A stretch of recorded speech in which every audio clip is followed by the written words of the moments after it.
Starfield might be coming to the PlayStation 5, which is a pretty strange and insane situation if you ask me. Now I did hear this rumour a couple of days ago, but I immediately just dismissed it as fake for obvious reasons, but in the last few days, this quote-unquote rumour has been getting a lot of attention, and even some mentions from some pretty reliable sources, and Starfield isn't the only one. On top of this, there are also rumours of both Hi-Fi Rush and the future Indiana Jones game coming to PS5 too, along with some other titles, so let me just get straight to this article and then we'll talk about it. For many weeks now, rumours have persisted regarding Microsoft's intentions to release a number of first-party games, namely Hi-Fi Rush and Sea of Thieves on rival platforms.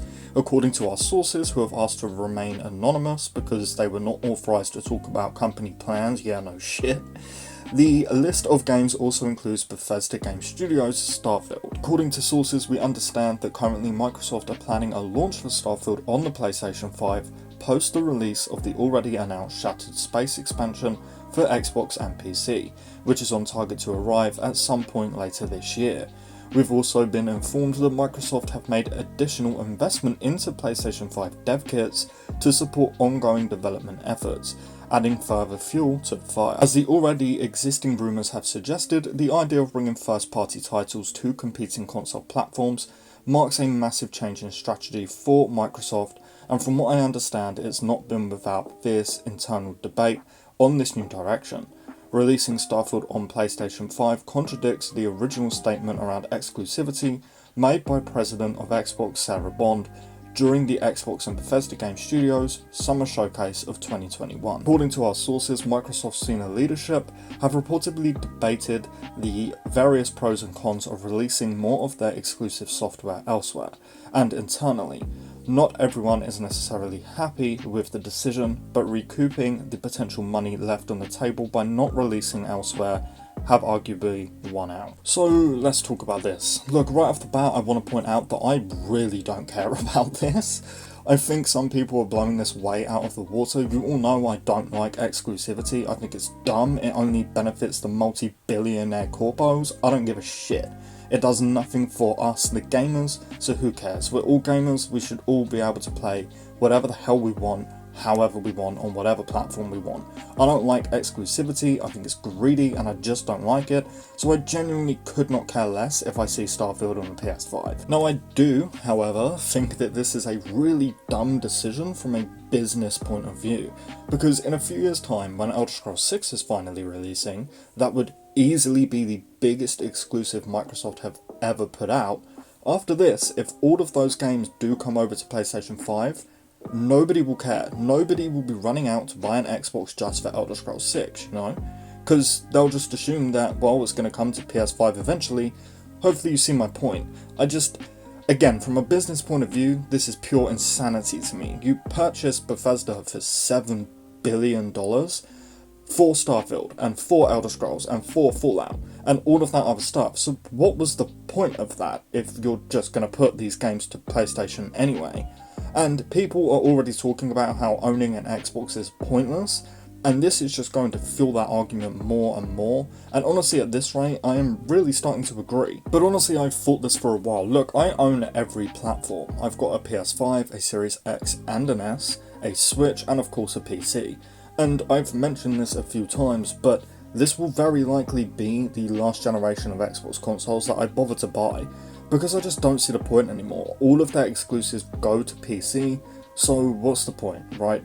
Again, I really don't care if Starfield goes to PS5. In fact, I'd actually be quite happy, because then more people can experience this wonderful game, and look, let's all be grown-ups here and be honest, it would stop a lot of the unnecessary hate towards Bethesda and Starfield as a whole. But again, from a business point of view, this just seems, I don't know, outlandish to me is the word that comes to mind, I guess. This is one of the biggest exclusives ever. This game was well reviewed, it sold millions of copies, it was like the biggest game on Game Pass, and it still, all these months later, has tens of thousands of players every single day. I just don't understand what the benefit is here. Like, what are you actually get a benefit from for putting these games onto other platforms? I just don't understand it. But like I was saying, I'm understanding everyone who's arguing that there's just no reason to really buy an Xbox anymore. Because if this is true, why the hell would you get an Xbox? If you could only afford one platform, surely you would just get a PlayStation 5, because this way you can enjoy both PlayStation exclusives and all of these Xbox not so exclusive games, right? Because you'd never see PS5 exclusives come to Xbox, not ever. Honestly, this entire situation just reeks of desperation to me, but I don't understand why they're desperate, because again, Starfield was a huge success. Like, I just don't understand this. It's so dumb, again, from a business point of view. But again, as a consumer, I really just don't give a shit. I have many friends who only have a PlayStation 5, and they have been, like, dying to play Starfield. So cool, let them. I don't care. But again, as a business decision, this is just strange. Now, just before we go any further, I do need to say, and I cannot stress this enough, this is not confirmed. I have not been told this by anybody that I trust, that this is real. Nobody has any major proof that this is real. Nobody at Xbox or Bethesda have spoken about this. This could all be a bunch of bullshit, so take it with a huge grain of salt. And maybe only half of this is true. You know, like maybe Hi-Fi Rush is coming to PS5, but that's it. And maybe all of these other listed exclusives won't go to PS5, and this rumour just got sort of blown out of proportion after the rumour of Hi-Fi Rush going to PS5. Again, I don't know, but we should all just take this with a huge grain of salt. Now I will say, I know I've been saying, like, you know, as a consumer, who cares, but I do understand the anger from the people who aren't fortunate enough to be able to own every platform, and from the people who just don't want to buy every platform, and people who just decide to only own one platform. And even just the people who are hardcore Xbox fans, right? Like, I understand why this would piss you off so much, I completely get it. Everybody said that this was exclusive. Todd Howard said it like a million times. Sarah Bond said it. Phil Spencer said it like a million times. Everybody told us, yes, this is exclusive. The only place that you will be able to play our games like Starfield, as the, you know, primary example here, is on Xbox and PC. So this does feel kind of out of order to just suddenly go, yeah, we changed our minds, right? So again, when these major future games come out, like Indiana Jones, which is coming out later this year, Elder Scrolls 6 or Fallout 5 or whatever, all of these future games that would be major exclusives to have on your platform, absolutely nobody is going to believe you, because you've contradicted yourself now.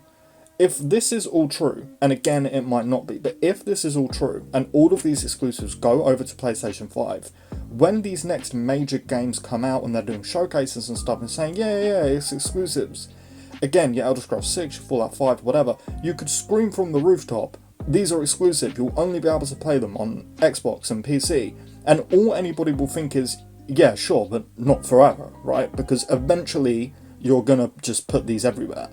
And nobody is going to go out of their way to buy an Xbox for these games, they'll just wait. Because let's be real, most people would rather just wait a few months to get a game on a platform they already own, than go out and spend hundreds on a new console just for one or two games. And like I said, as much as I just really don't care about this personally, this will make people stop trusting anything Xbox say.